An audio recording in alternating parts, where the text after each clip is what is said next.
10. jula 1856. godine u sadašnjoj Hrvatskoj u selu Smiljan rođen je Nikola Tesla. Nikola Tesla je kao mali imao mačku koju je mnogo voleo. Jednog dana mazio je svoju mačku i video je nešto što ga je ostavilo bez daha.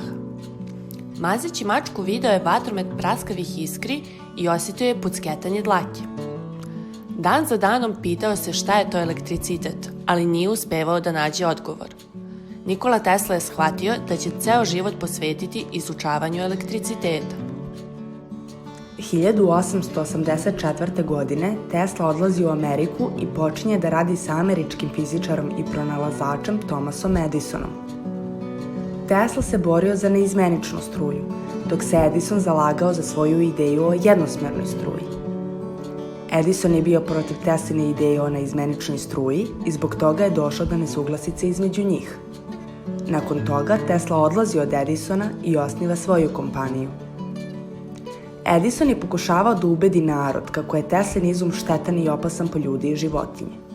Međutim, Tesla je svetu pokazao suprotno, tako što je upalio sijalice bez žica jer je pustio da struja prođe kroz njegovo telo.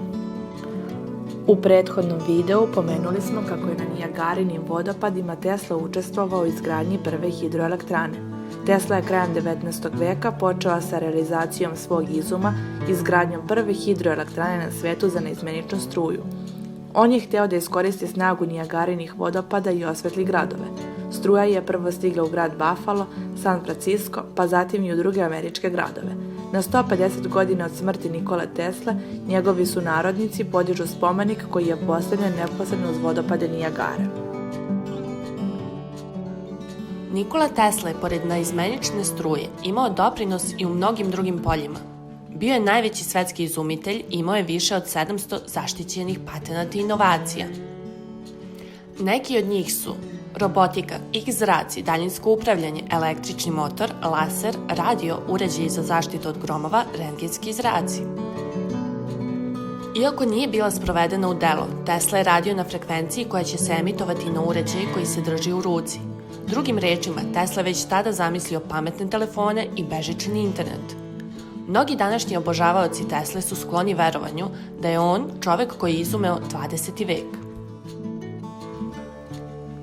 Tesla svoje poslednje dane provodi u Americi i umire 1943. godine u svojoj 87. godini života.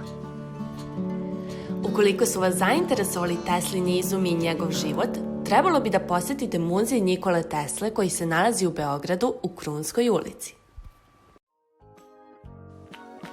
Nadamo se da vam se svideo naš video. Ukoliko jeste, lajkujte ga i pretplatite se na naš kanal.